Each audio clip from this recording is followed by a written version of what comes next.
Hello, everybody, and welcome to SurrealDB Stream. We are live and with a much larger team than before. So why don't we just get a show in the comments to see who joined us for our first stream back in January when we had simply a team of 5. We'll see. We're now a team of 15. So the aim is to be using these streams as a way to talk about different releases and features with Toby and then different members of the team who are going to be joining us every week. This is a bit of a special one because we haven't gone out live in 3 months. So we wanted to get started with introducing everyone. Some of you may have already met Misha and Toby and all of the team who are here. Just a few things before we get started. So we have wonderful Farami who's joined the team. She is going to be moderating and checking out all the comments, as well as pulling in comments from Twitter and LinkedIn. She's also going to be just making sure that everyone feels comfortable and safe and happy. So if there are any comments that don't feel good, being rude or anything, just flag them and we will take care of them. Let's get started with just introducing. So Toby. Hey, everyone, welcome to our second stream. Oh, this feels like the first one. Liz, you need to mute yourself. So as Lizzie said, today we'll be looking over a few things to do with the latest Beta 9 release, as well as a few of the changes that have come in the client libraries, so including the Golang, the JavaScript, the Python library, and we've also had a big overhaul of our documentation, which obviously we've got more improvements coming to very soon, and then we'll be taking a deep dive into some of the bigger functionality changes that have occurred in Beta 9, and then we'll be looking forward to what's coming in Beta 10, which will be coming soon. Awesome, Misha. Hey, so I guess some of you have spoken to me already. I'm Misha. I'm a new software engineer at SurrealDB. I joined this month, and it's been really exciting so far. Been working on a JavaScript library and so many other good stuff. So yeah. Excellent, thank you, Misha. And I'll take you over to Hugh next. So Hugh, what are you working on? And yeah. Cool. Yeah, thanks for the intro. Systems, working on live queries at the moment, but you'll see me around tinkering with stuff that people don't really want to details. But yeah, I'm very interested in that stuff, so ask any questions if you have them. Excellent. And then over to Pratim. Hello everyone, I am Pratim and I'm a developer advocate at SurrealDB, and I'll be closely working with the developer team. Alex is here, Farami is here, Lizzie is here from the developer team. We'll be closely working together to make sure that the developer experience for everyone who's part of the community is great, amazing, and whatever the community looks forward to, we provide the best things forward. And yeah, excited to be here. Let's build the best database out there. Excellent. And Alexander. Yep. Hey, I'm Alexander. I am a data analyst here. My background is in kind of data engineering, data visualization, all these kinds of things.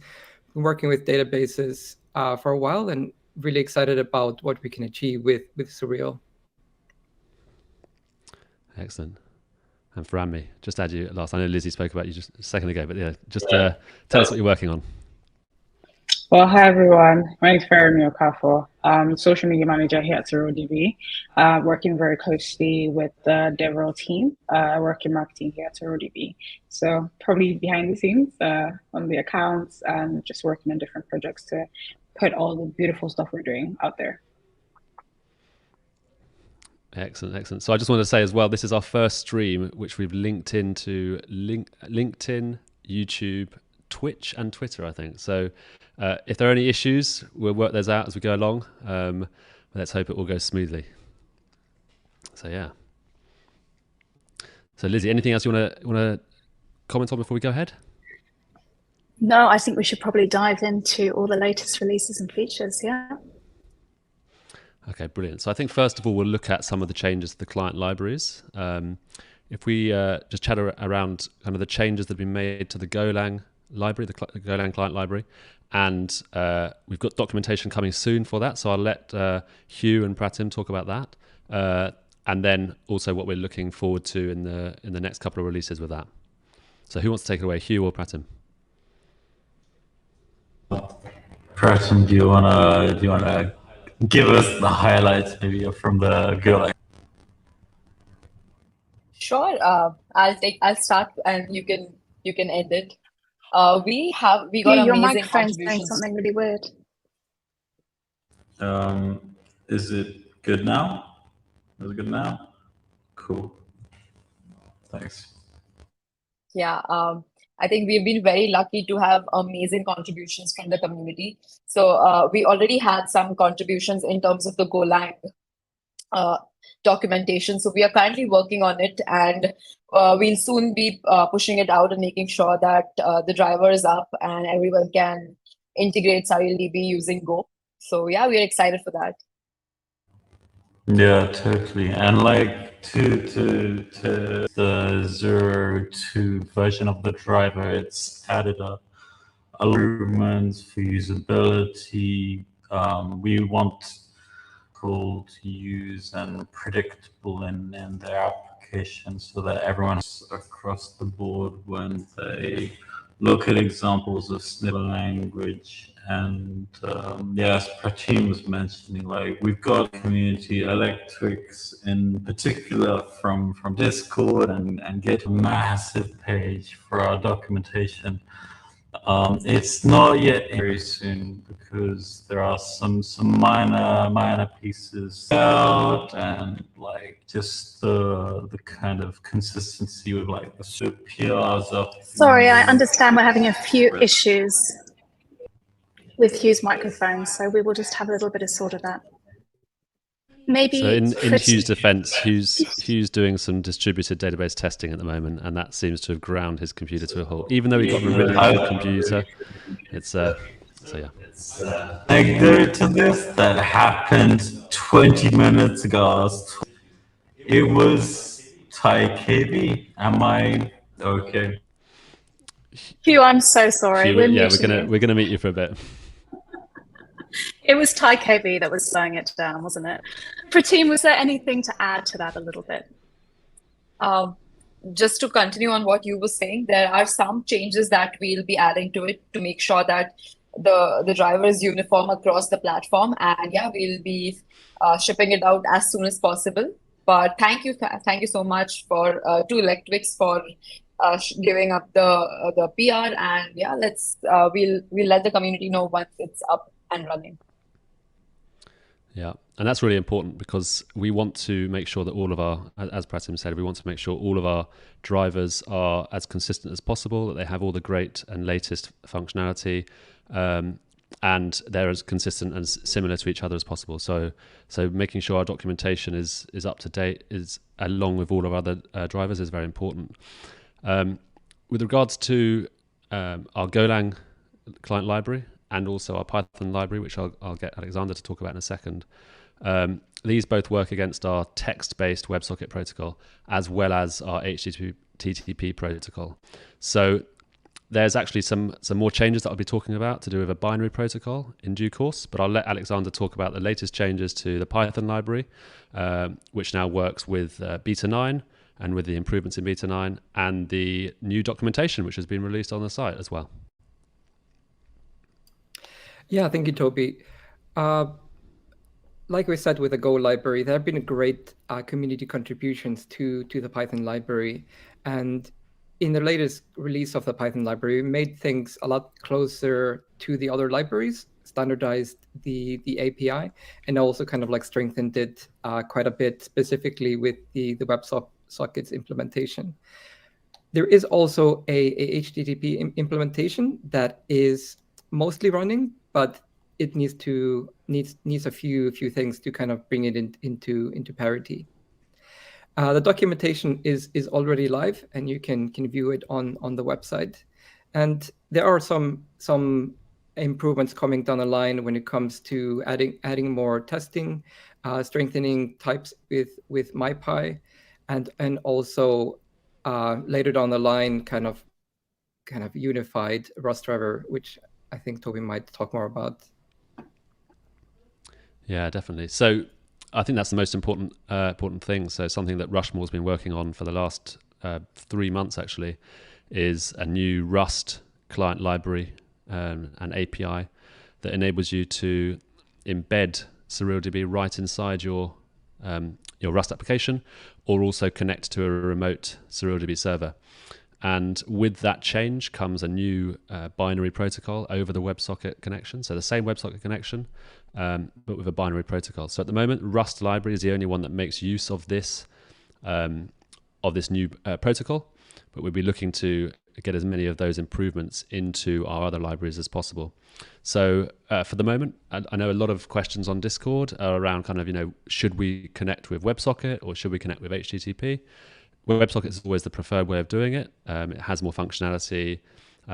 It's obviously bi-directional, so as soon as we've got the live query support built in, then those libraries will benefit from that instantly as well. So albeit the HTTP connections will work seamlessly as well, WebSocket is definitely the preferred way to go. And in terms of whether using a text or a binary protocol, at the moment, the Rust library is the only one that can support that, but we aim to bring that to the other libraries in due course. So yes, there's some big changes to the Python library and the Golang library, and bringing those more consistently together. And that also leads us to the JavaScript library or TypeScript library that Misha's been making some changes to. Obviously, some great contributions from the community, but Misha's been tidying it up, ready for the Beta 9 release, and improving the documentation as well, I think. Yeah, so I did some improvements to the TypeScript library. Yeah, it was mainly to make it ready for Beta 9 indeed, because there was a slight breaking change. I made some improvements to the typing. It's all in the release notes for 0.6.0 release. So yeah, definitely upgrade. If you have encountered an error like permission error, for example, that was because it was incompatible with Beta 9, but that's all solved now. So. Excellent. I think another thing to note, so Pratim's actually working on a blog post at the moment. I won't give too much away, but it's to do with using Golang library to do some cool stuff around URL shortening, and that will help guide people who, and as well as when the Golang library documentation come out, that will help guide people on how to use the Golang library in their own applications. One of the things we want to have working really well, and Alexander touched on that, across all of our libraries is more simple deserialization and serialization from custom types.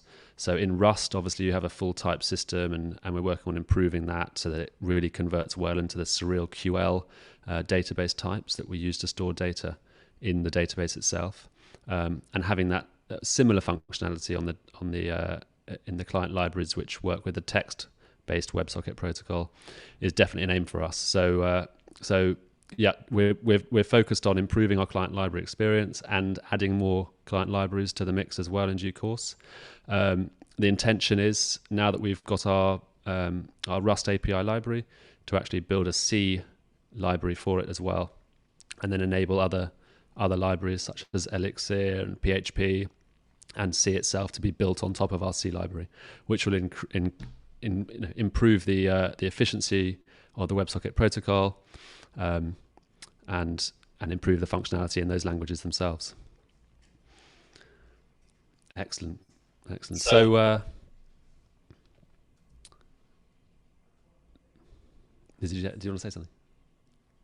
Yeah, we're getting quite a lot of questions coming in, Toby, so if we wanted to throw some of those up. Definitely. I mean, the first question here is, so when can we expect the dashboard? That's obviously a big one. A lot of people wanted to know when they can use a really simple interface on top of SurrealDB. So we've got, we're starting to work on that dashboard now. It will be in for our version 1 release. In it, you'll be able to query all of your tables, set schemas, set your definitions, create custom functions, everything you can do on the on the SQL command line at the moment or against the REST API, but in a much simpler way. We also intend to have logs visible so that you can see logs from your database instances, from your custom functions, and from the queries that you're running directly in that interface as well. So that's definitely aimed for our version 1 release. That's and that release is intended to be in the next 3 months, so before the end of the first half of this year. A second question we've got here is migrations. I'll answer this in a kind of a much larger way. So migrations around the Rust library, but also migrations in general, because it's a big one that people ask us about. So we have got some big plans for migrations, and I guess there are 2 ways of looking at this. There's schema migrations for client-side applications which connect directly to the database and need to know exactly what the schema looks like on the back end. And then there's migrations in terms of when you upgrade your schema and you upgrade your application, and how do you migrate between those. So we'll be once we've gone through the beta 9 features and what changes those result in, we'll be looking at more kind of what's coming in version 10. So I'll definitely talk about this in more depth. But effectively, we've got some big changes around typing support in SurrealDB, which then in turn results in improved migrations. And in addition to that, we do have a schema definition language and migration support for upgrading schemas planned as well. So I'll come back more to that in due course when we talk about the once we've spoken about the beta 9 changes. What other questions are there? Yeah, definitely some graph traversal queries planned for the roadmap, especially kind of arbitrary depth graph queries. That's definitely something we want to get to. We don't have it at a specific time release date for that just yet, but that definitely is on our roadmap. And Jason has asked when will inline suggestions and syntax highlighting be available. So this is related to our schema definition language and also our interface as well. So we're kind of improving the support for a number of things inside the Surreal query language. One of that is errors, so you'll be able to understand exactly where your incorrect syntax errors inside Surreal query are going wrong, and also with that we'll be able to add highlighting and potentially even a language server protocol as well to that. So definitely got some intentions on there to make working with SurrealDB and SurrealQL as great as possible. That's really important for us, the developer experience. I think for the moment, because there are loads of questions, we're going to jump into some of the big things of beta 9, because that will allow us to talk about what's coming in beta 10. Anthony, I know you're. That's a good question. Is there an RFC yet for query-based indexing? So, what do you mean exactly by query-based indexing? Do you mean using indexes? Using indexes in the queries themselves, so in the query planner?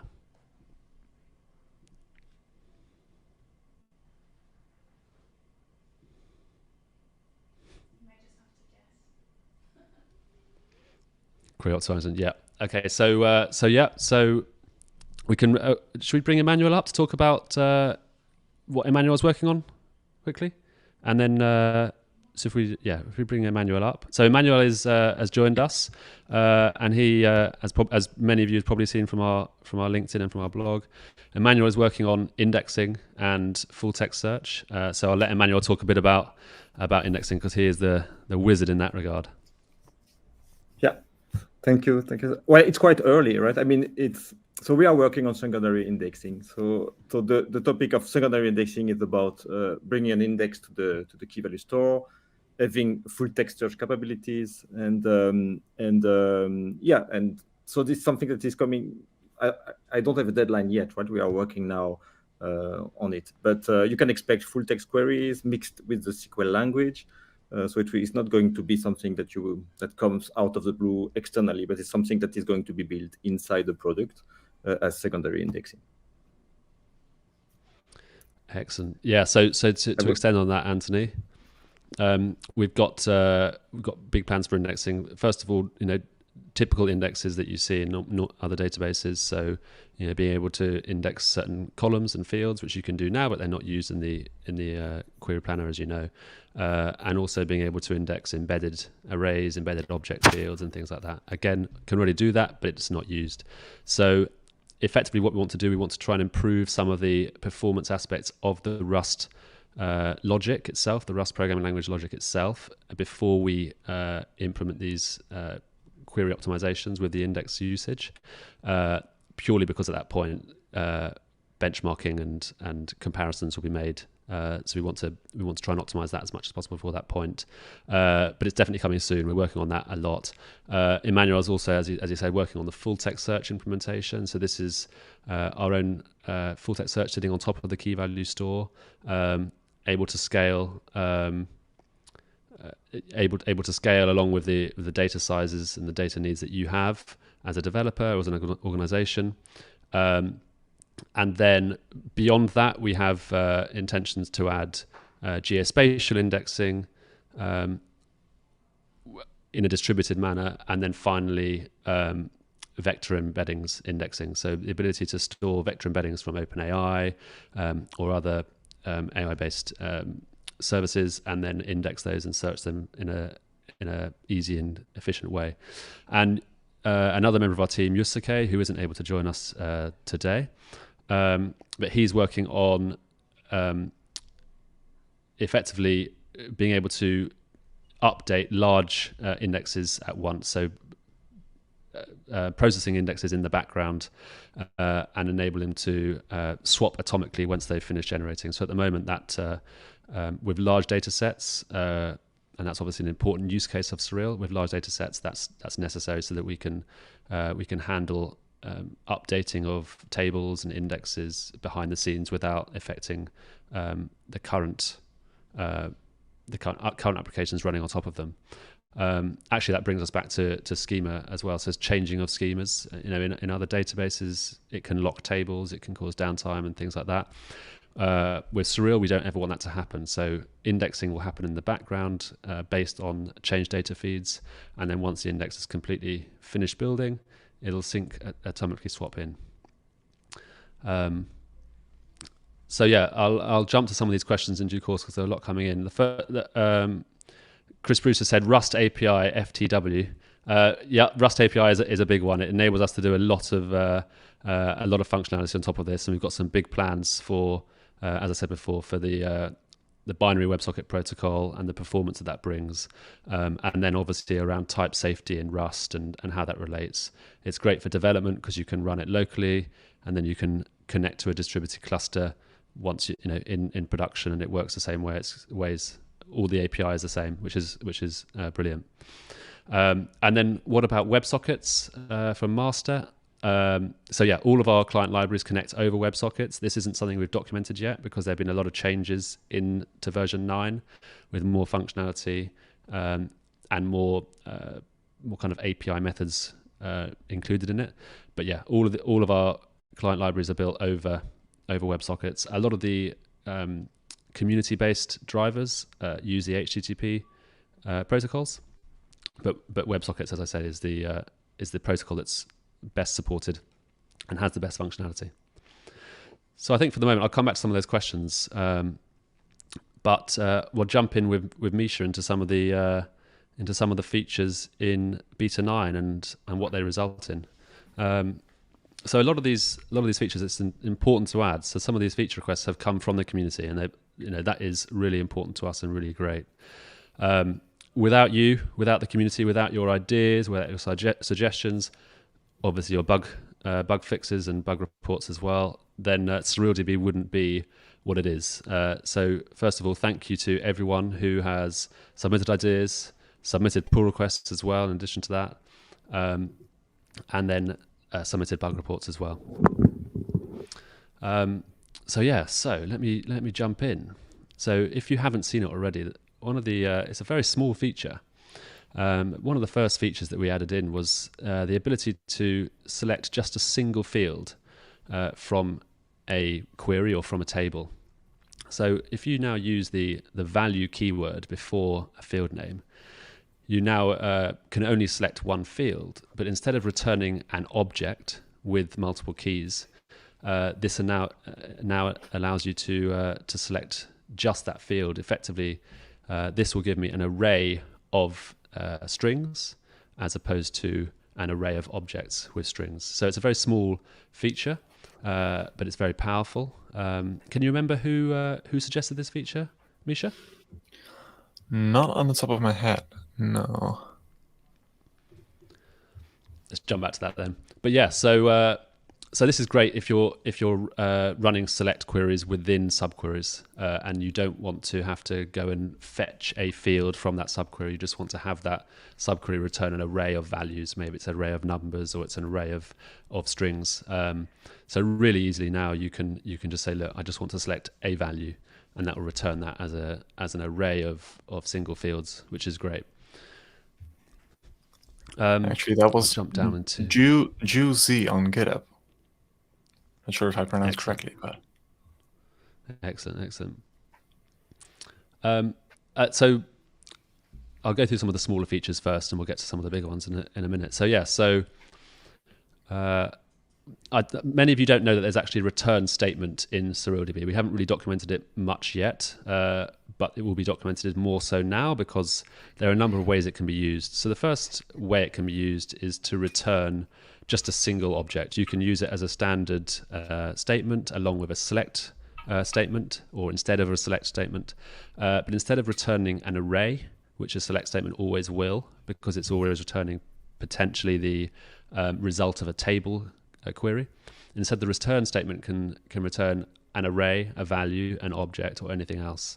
So for instance, in this query here, we're fetching this record here, and we're going to fetch just the account and the connections and fill those in that field. So effectively this statement is the same as a select all from person Toby, but all it's doing is it's fetching just one object. So what I'll receive back from that query is a single object with the account and the connections, foreign fields, pulled into that record.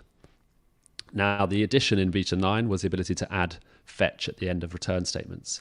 So I'll let Misha do some coding in the background, but effectively what you can do with a return statement is actually you can write your own objects that you want to return. So you could say return an object, and the person key could be person Toby, and the friend key could be Misha, and then you can fetch things in addition to that. So you can actually create your own structure for what you want to return and return that to your application or to your API, which is really powerful. So I'll jump into some code with Misha in a bit. For the moment, I'll carry on. Carry on to schemaful tables. Schemaful tables with flexible fields. So I think this was a suggestion from Misha. I'm not entirely sure, but yeah, it was. So one of the things we had in beta 8 was the ability to set schemaful tables or set schema-less tables, but you couldn't merge the two together. So you couldn't have, for instance, a schemaful table where you defined all the fields, but you wanted to have a log field which stored the output of a log.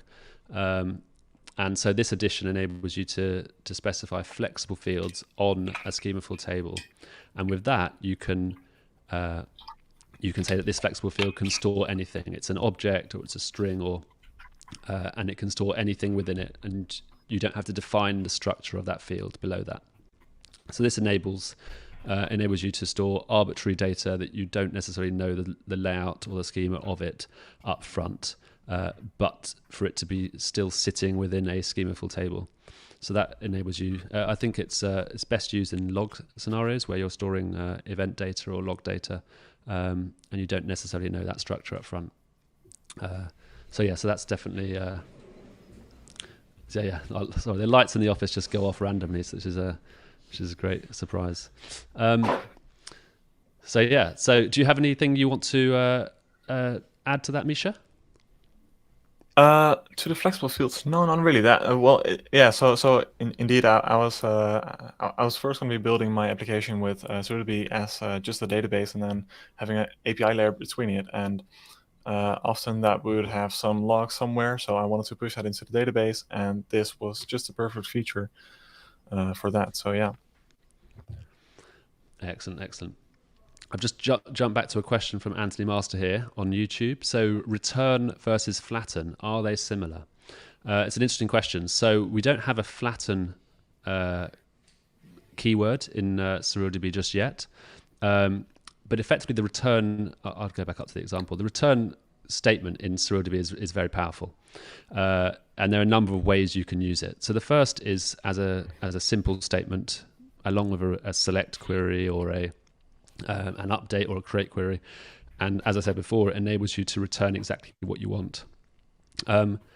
It can also be used within transactions. So if you have a transaction with a begin and a commit, and you have 5 statements within it, what you can also do is you can actually return at the end of that transaction, which will then only output one result for the entirety of that transaction. So if you've got 5 statements but one return statement, you'll only have one result set returned for that transaction, which will either succeed or fail.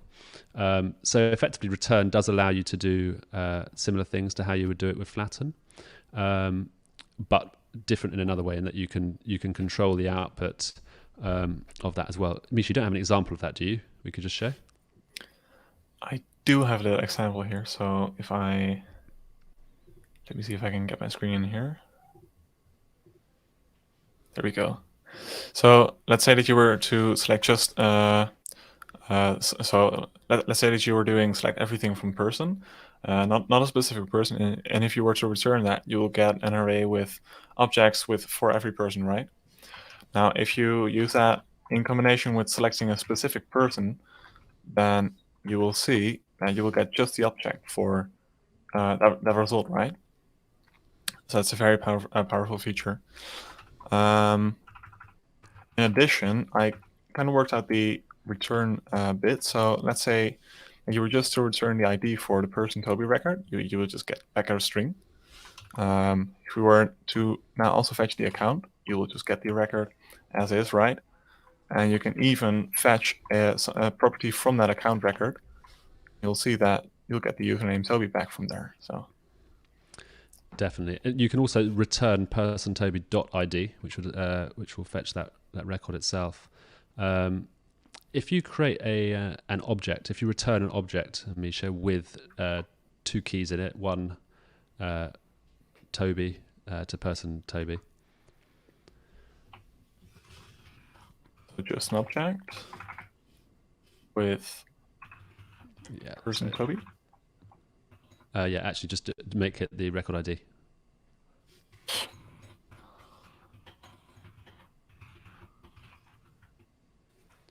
Yeah, and then change the ID key to just I don't know, Toby. Just. I know, as in just the key. Right. Okay. Oh yeah. Right.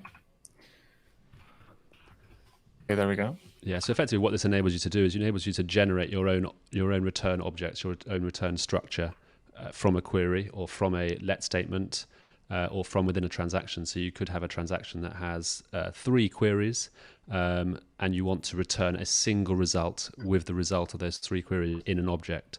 So you can use a return statement to push those values into an object and then return that itself. So the return statement enables you to return anything you want, any SurrealQL type, but actually have it structured as you want to structure it.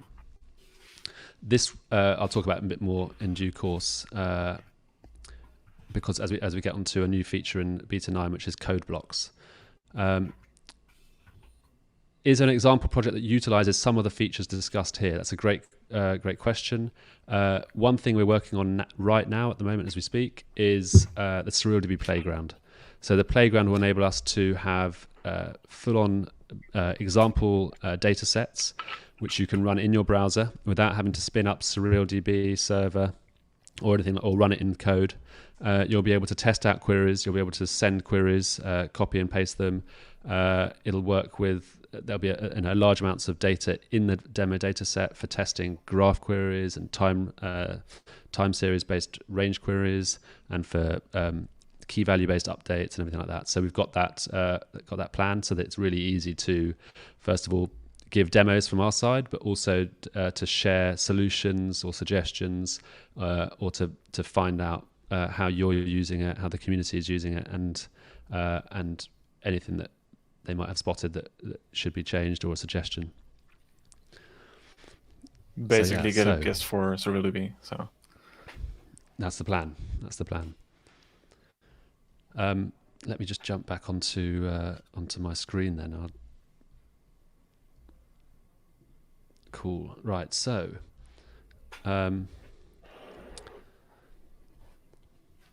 this is a big feature in SurrealDB Beta 9.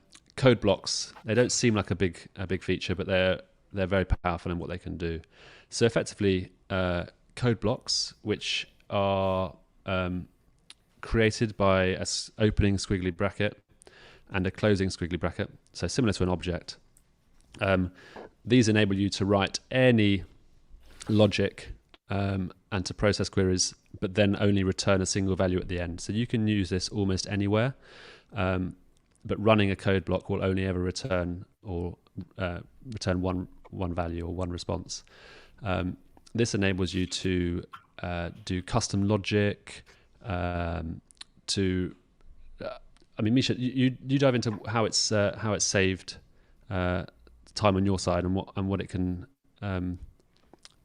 result in. Sorry, one more time. So the code blocks, how is that? What's the benefit? Because I know that you cut out a lot of code in some of your side projects with the code blocks and enabled it to be much more advanced within SurrealDB. Yeah. So for a project that I'm working on, there were a lot of so essentially I was calling this mail API from SendGrid, I think, and it was working, but it was kind of complicated. There were a lot of duplicate pieces of code, a lot of replacing strings for like getting API keys and stuff like that in there. And now with the block statements, you can just open a block, get the API key, and sort it in a variable. Get the templated URL, sort it in a variable, then store the result in a variable, then maybe create some records somewhere, and then eventually even have a return value. So that majorly simplified things and just made things more readable overall. Excellent. So with code blocks and advanced expressions, you can, as Misha said, you can have nested subqueries, you can have functions, and all of these things can be used to generate custom logic that then returns a single value, as opposed to having to do that within a subquery or within or using or statements or and statements. This is typically done before. So you could have, inside this custom block, you could have multiple functions that are run before returning a value.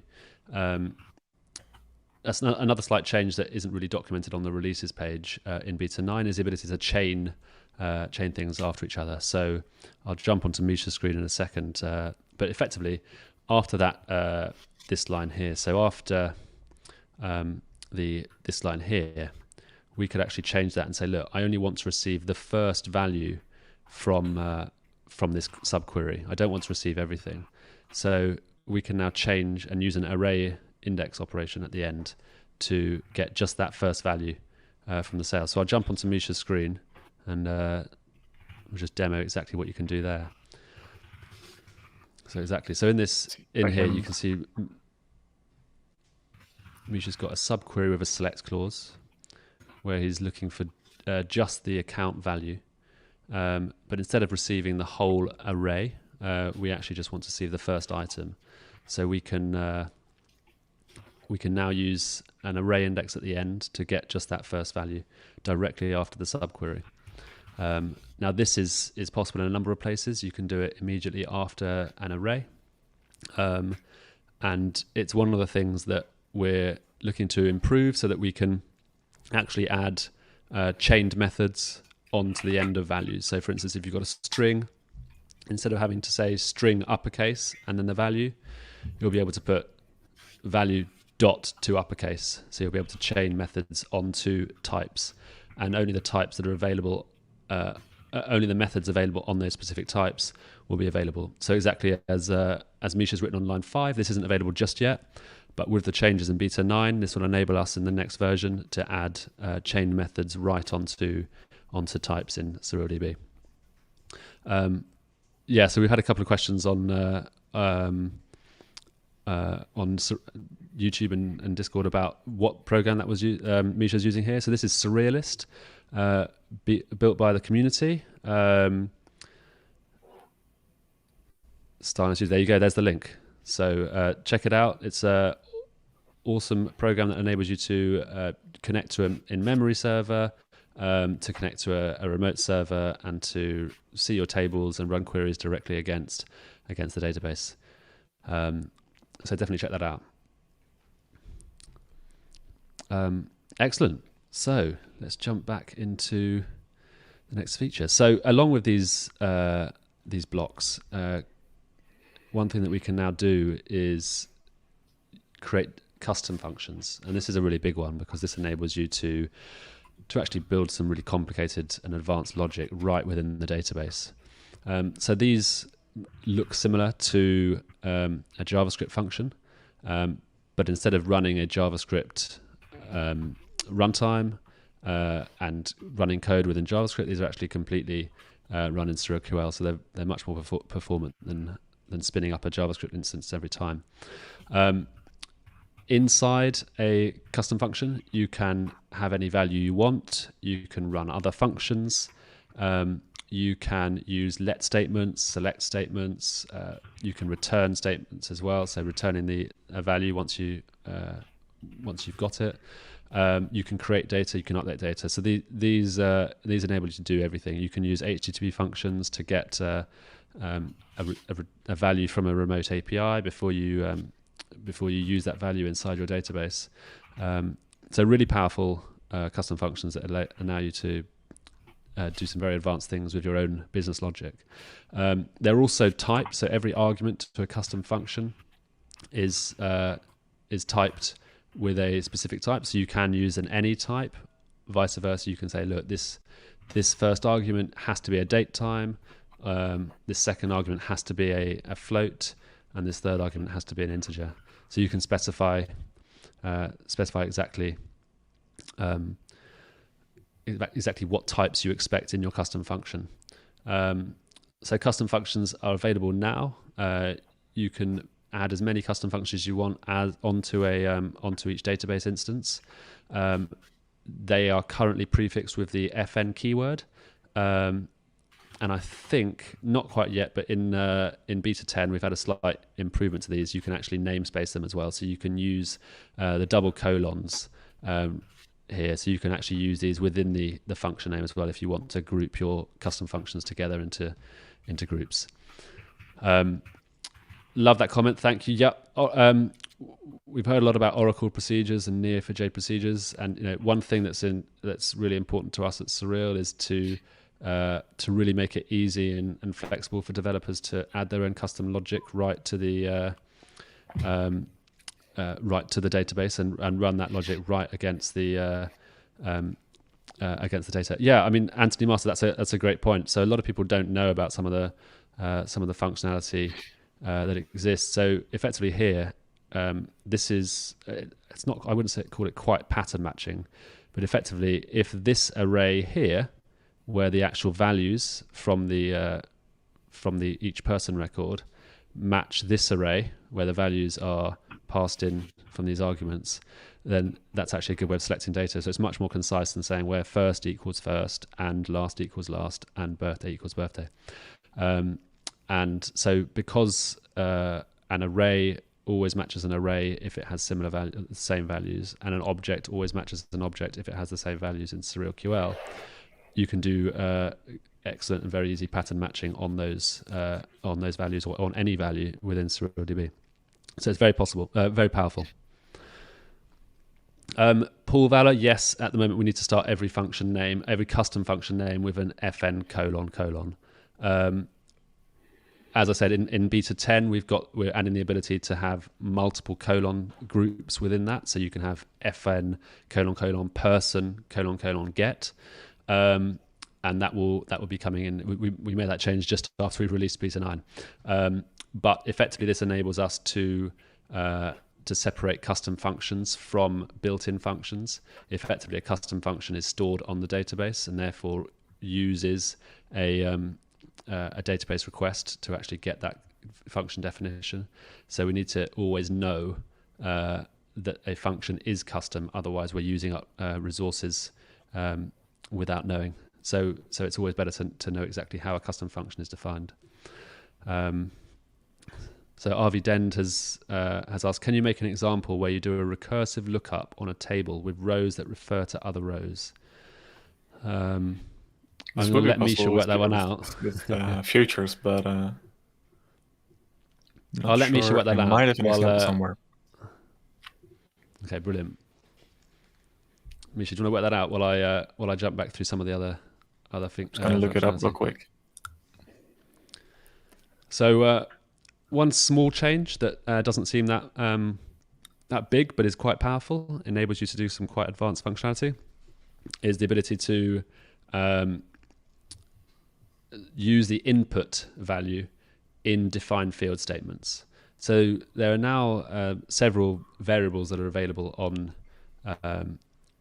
a defined field statement. The first one is the value itself, so the value of that field, whether it's changed now or existed before.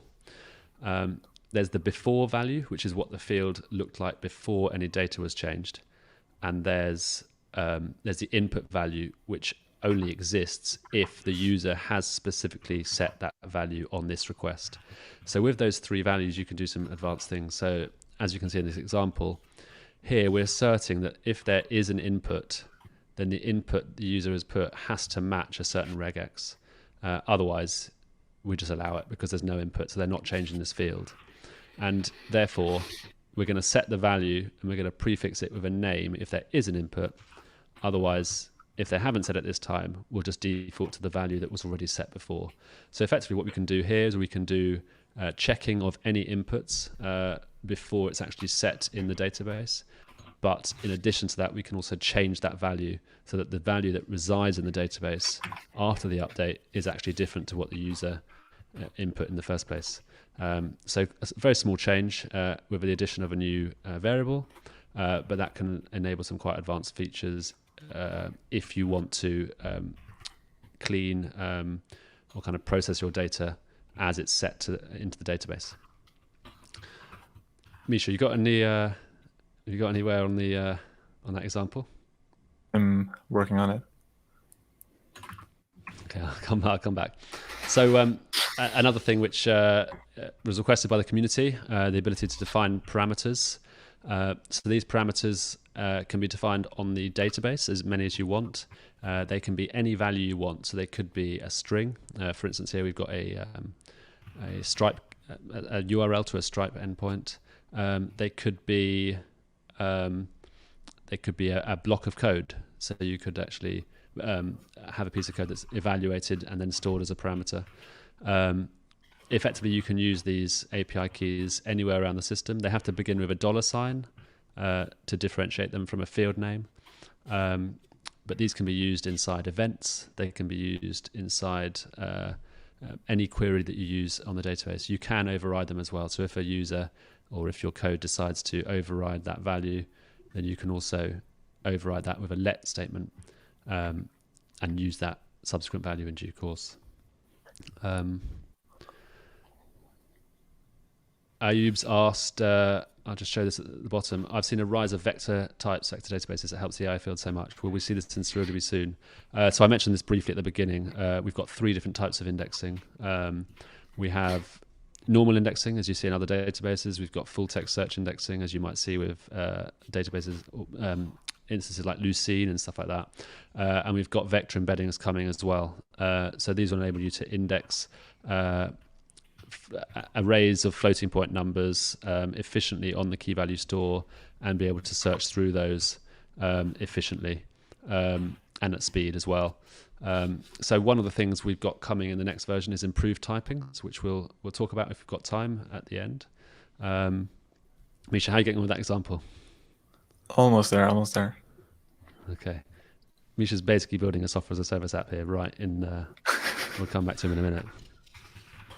So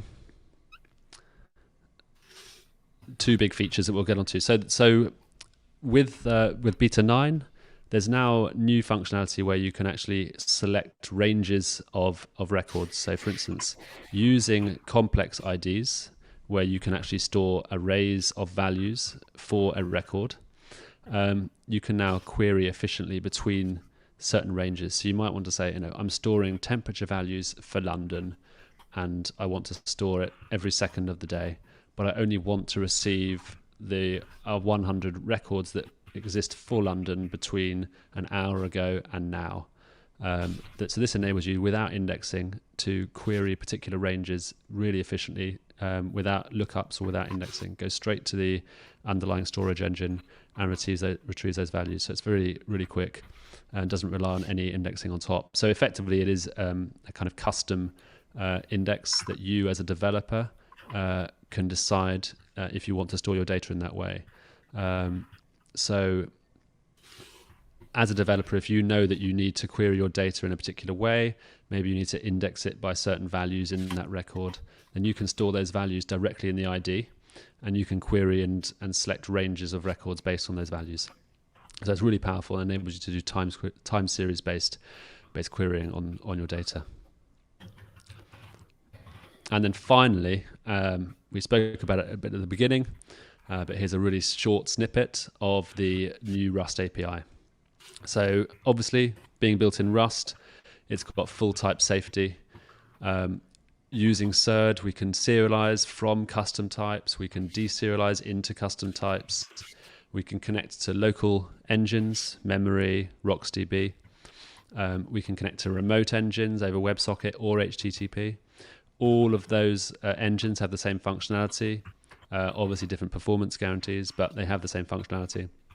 With our WebSocket protocol and with our HTTP protocols, we're using binary. So this is a custom serialization format for use for our internal data types.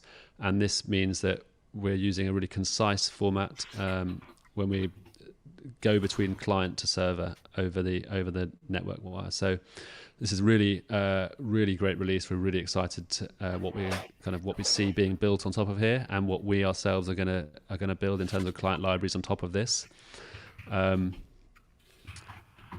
Any other questions I've missed, Lizzie? Is there anything I haven't brought out?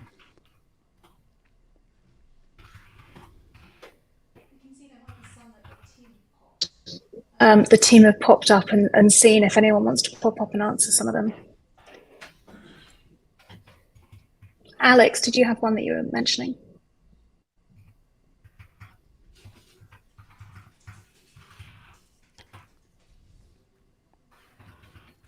I'll jump back actually to one by James Gibson. Let me bring it up. So do you have plans to introduce types for objects? We do, albeit this is requires a little bit more addition of a feature before we can get there. So effectively, for an object type, we need to define that, and we need to have a schema definition language for it in order to denote what keys and what kind of internal types it has. So this is something we're going to have. I think in MySQL you can define a domain or create a domain, which is in SurrealDB we're going to be calling types. So our next version, and something we're going to be releasing soon, has support for improved typings. So instead of converting between any type, not randomly, but as you request it in SurrealDB, that will now cause an error. So you're going to have much better typing, much stricter typing on values. you'll also be able to say, look, I want an array of numbers or an array of integers. And if you try to push a floating point number into that array, that's going to cause an error as well. So we've got some really great additions there. That will in turn lead us to actually be able to define custom objects. And those custom objects will therefore themselves have types and have strict typing. Therefore, if you try to create an object which doesn't have those fields or which has different fields, again, it will cause an error. So we've got some really big improvements around typings. I know there have been some kind of confusion and bug requests around, a date time converting to a number, why, how, and we know that's an issue. So we've got some improvements there. Mega Hotel said, do you see graph relations replacing field type of record? Replacing the field type of the record. Misha, got any? Got it working. Yeah. So Misha's ready. Hugh, do you want to add anything to that? Do you have any ideas about the graph relations replacing the field type of record? Yeah, I think this is schema enforcement, basically on types. That's something that's a relation, right? So we could definitely have that, because having schemaful enforcement on any types of properties is great. We love types. We love enforcement. We also like the flexibility. Yeah, it's absolutely possible in the future, I think. Excellent. We're nearly at time, aren't we? That's absolutely flown by. Thank you for all of the questions that have come in, and thank you to, of course, Toby and to Misha for drawing up that code so quickly. Misha, do you want to show it briefly now in 1 minute? Let's jump on. Yeah, sure. Yeah, let's jump on Misha's stream. Okay, so we got it working here. So essentially, you have a table, right? Every record, this is just a basic example, but every record has a raw value. And every raw value is just an array of numbers, for example. And a value can inherit from another record, essentially. So I was trying to get it working with just the SurrealDB functions first, but I just fell back to the JS functions for a bit there. Essentially, what you do is you have a JS function here that gets a raw value, and it also selects the result of the parent of the record that it should inherit the value from. So that's already like a computed value, because this is like a future, so it will kind of loop because of that. So we have three test values here. So we got one with just a raw value, then the second one also has a raw value in it. So they all have a raw value, and then the second one and third one will inherit from another test record. And when you select that, you will get the first record with just a raw one, and of course just the result for what's being stored in a raw value there. Then the second one, it's kind of because of ordering down here, you can see that it inherited the one from the first record, and the third one will inherit the first and the second value from the first and the second record. That's something to explain. But yeah, so that's how you can do that.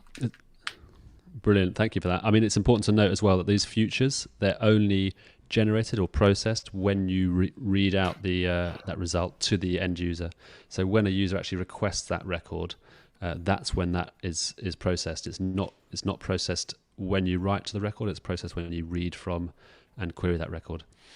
Yeah. So if you want something that will be processed when a record is being updated, you basically just remove the future and you would return this, and would update at update time. So excellent. I've just got to notice one other thing. Mega Hotel's question about where is that again? Yeah, about the link fields or the graph relations. The intention in SurrealDB is to have both, right? So you may want full-on graph edges where there's a node, an edge, and then another node. And obviously you can create typings on those. You can create restraints on those by defining those fields on the edge table. But with regards to record pointers, there's, as you noted, there's kind of improvements we made in this area. So one of the features we want to build in is the ability to define links between particular tables. The only reason we haven't built that in just yet is because of the kind of working around the query syntax of what that looks like in terms of cascade deletes, cascade updates, restrictions, and things like that.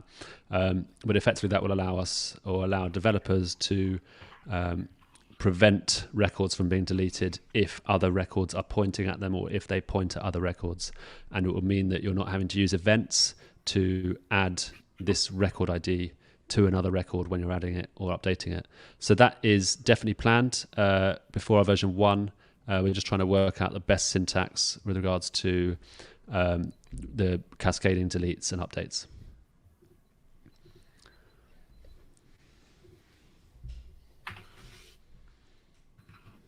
We have reached time, so I just wanted to say a thank you to everyone for joining us. There's a few things to flag, so these are going to be happening weekly, and in these streams we're going to be having Toby and then a member of the team joining, and we'll be focusing on whatever is their various expertise, whether it's Golang, Rust, SurrealQL, data analytics, DevOps. We'll be diving into each every week.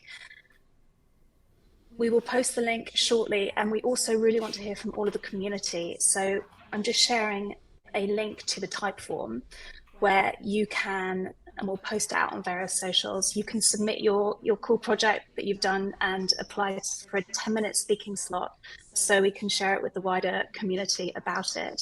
And for anyone who is also London-based, please come along to our first meetup next Wednesday. Prateem is going to be flying over from India, and Misha is going to be coming over from the Netherlands for it as well. Prateem's going to be doing a talk as well as Toby. So we hope to see you all there. We're of course going to be making sure that all of the live events are getting shared with our global community online. So we've of course got a huge commitment to that. And any questions that we haven't got time to answer in this stream, we will run off and answer them now. So thanks so much for spending this hour with us, and we'll see you in another week. Yeah, excellent. Thanks so much, everyone who attended. And as Lizzie said, if there are any questions we've missed, we'll try and answer those offline or online off this video. But by all means, jump on our weekly stream, ask them again. We'll try and answer as much as possible. We know we've missed stuff, and we'll also be on Discord answering all of your questions. Excellent. Thanks so much, and see you all soon.